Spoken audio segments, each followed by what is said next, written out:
Stephen Peterson here. Patterns for progress. We're looking for progress, not perfection on this program. Listen, I'm excited about this.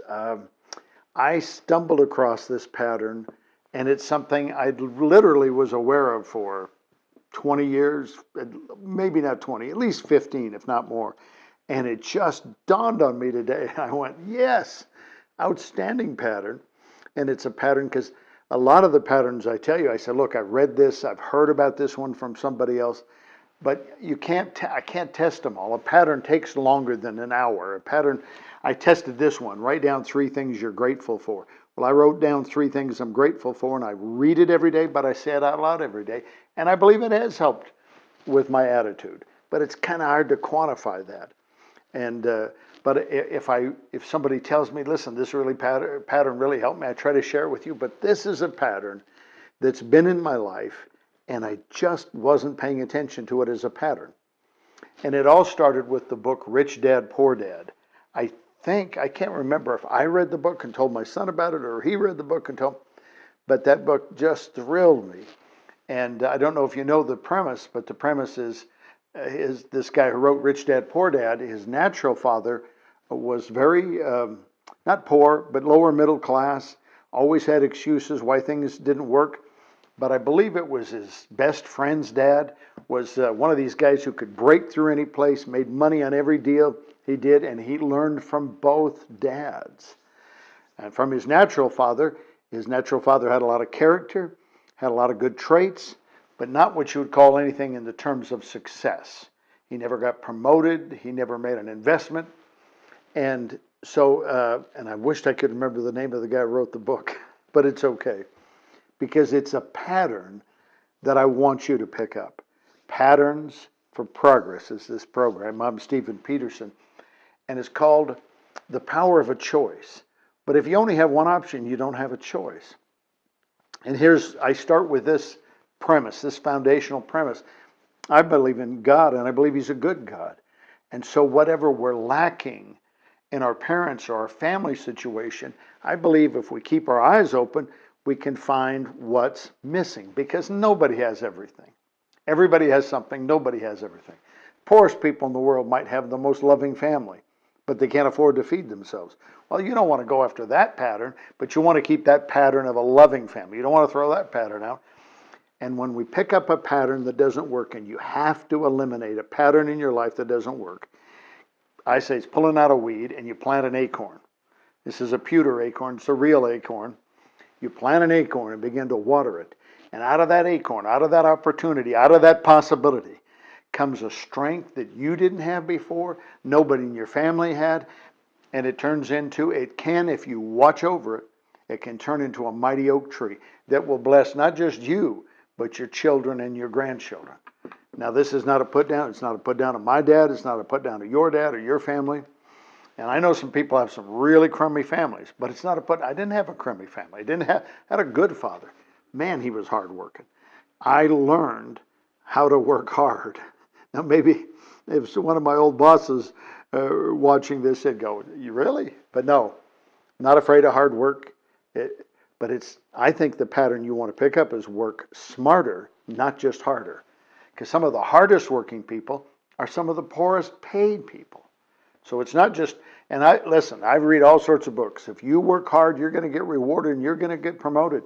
Sometimes yes, and sometimes no. So you're going to have to work smarter, not harder. So it's the pattern. This pattern I want you to learn today is to pick up a second father. Does that make sense?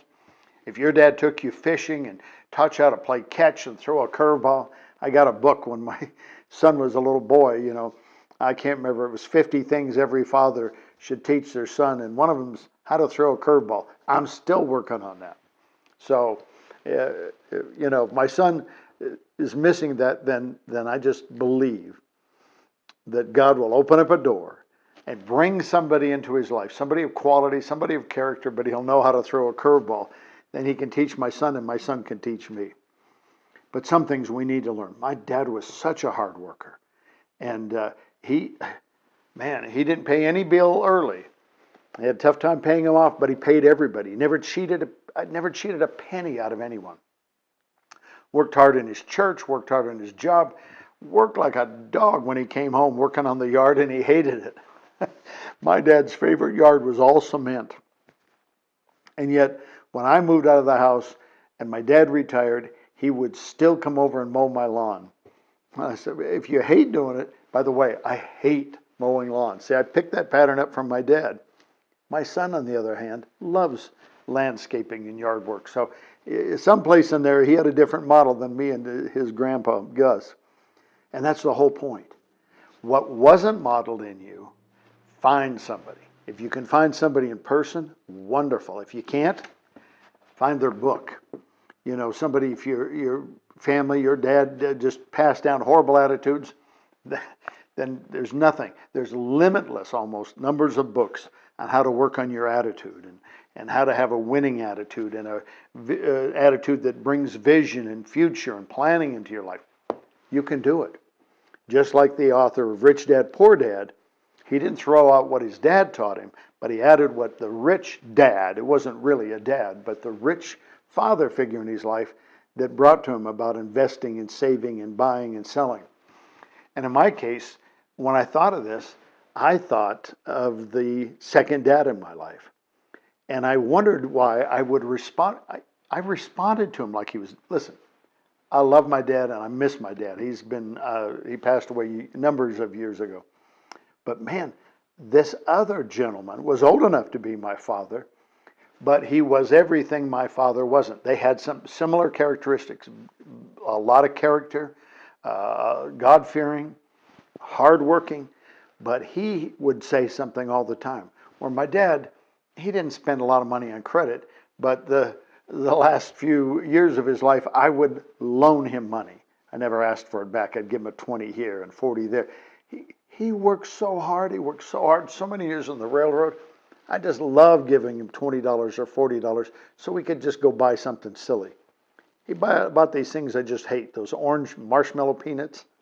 I met somebody last year who loved them, and I went, oh. But you know what brought my dad a ton of joy? Well, this second dad taught me, and I heard it, but I didn't necessarily pick it up. You invest at least 10% of what you make. Buy a house, buy a townhouse, buy a trailer house, buy something, hold on to it, get the rent or sell it. Constantly buying something, live on 80%, because if he was a God-fearing man, he felt like you should give 10% to God. 80% to yourself, but 10% for savings. But he said savings, and now the last few years, you know, if you get 1% in your savings account, people go, woohoo. So it would be an investment. It's something he poured into me. It's something I listened to, but I didn't act on it much. A few years ago, my wife and I would buy a little house and fix it up and make it just perfect for the first-time buyer, because we struggled with such an ugly house that needed everything. The first house I bought, the furnace failed, the water heater failed, it didn't have a washer and dryer. I'm not sure what didn't fail. And so we'd buy these little houses, buy them dirt cheap, make sure everything was fixed up, put a 1-year warranty on it. And so whoever bought it, that first year of home ownership, but we stopped doing that. During the housing crisis, the whole housing market turned upside down. Well, that's not the only investment. And because I was getting ready to teach this about having two dads, the power of two dads, two have a better reward for their labor than one. I think Solomon wrote that. Solomon's pretty smart. And so what my dad couldn't give me by modeling, I picked up from this second dad, but now I've got to act on it. See, this whole program, it's not enough just to think it, just to hear it, or to agree with it. One of the things my dad did that was really hard on me, because he had gone, and he had, listen, one of my older brothers passed away like within a day when I was just a baby. My dad and mom got married in the Depression. I mean, they could write an encyclopedia on hard times. So I'm never going to look at them and say, why weren't you more positive? But my dad wasn't very positive. He'd say things like, I don't think it's going to work out. My second dad would always say, it works out for me. God's watching over me. this thing, I just have a feeling this thing is going to work. And when it didn't affect my second dad like it would. My first dad would just, told you, I shouldn't have tried. My natural father wanted to be an accountant, but he was working a very, very dirty job as a diesel electrician for the railroad. He'd just come home. If you want to be an accountant and wear a white shirt and a tie and sit there and work at numbers, oh, my dad could work numbers. But he took a few accounting classes at night and he said, I can't. So what you're saying, I tell you all the time, say it's possible. Say it's possible. Your situation is not impossible. Whoever told you that lied to you, or they were just dead wrong. And if you don't have a second dad, then make me your second dad. Does that make sense? Make me somebody who can speak life into you and possibilities into you and saying, it's possible. You don't have to be stuck. What you're going through is not impossible. Other people have gone through it. Several have failed, several have quit, but others have succeeded. Be one that succeeds. Be the first one in your family who graduates with a college degree if that's what you want. Be the first one in your family who owns your own home debt-free. There's a second dad. If you don't know what to do with money and you're not disciplined with money, make Dave Ramsey your second dad. Dave should be paying me some endorsement money. Because, listen, I'm out of debt except for my home because of Dave Ramsey. I followed Dave Ramsey right up to the point, paid off all my debt, owned my cars, but when it came to paying off my house, you know what? I haven't followed, and this isn't a confessional, but I'm telling you, in money matters, Dave Ramsey's the second dad. You can have several second dads. Somebody who can tell you how to have a happy marriage, somebody to tell you how you can be a better parent, better employee, better employer, better investor. There's all sorts, but there's really, I'm not sure what kind of investment you want to get if you want to continue to carry credit card debt. That's what I learned from my second dad, Dave Ramsey. What I learned from my other second dad, John Osteen, is don't buy everything your beady little eyes see. Put off some things. Champions sacrifice today so they can have a better tomorrow. Losers are people who finish in second place, who will never break through, are people who put off any future rewards and eat it all today. Spend it all today. What you're probably missing in life is the second dad. If you want somebody to encourage you, I can be your second dad. You want to get out of debt? Dave Ramsey can be your second dad. That way you can enjoy and honor and celebrate what your natural father, natural mother, natural family gave you. Because I hear it all the time. Well, my dad didn't do this, and my dad didn't. Well, maybe he didn't have it in him. I tell you what, I got 100% out of everything my dad had.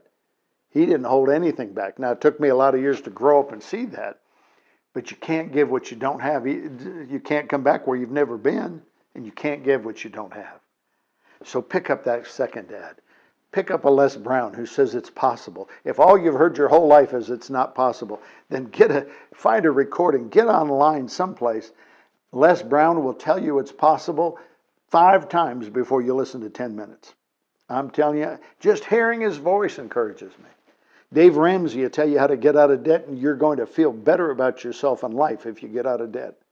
John Osteen encouraged me, said you can do what others have never done. Man, I didn't realize how many second dads I had until just now. So I hope that helped you. The rich dad, poor dad had 2 dads. I've had more than 2. Pick up a second dad to fill in the blanks that your own father could never give you. I'm Stephen Peterson. The program's Patterns for Progress. Thank you so much for watching, and I hope to see you again next time.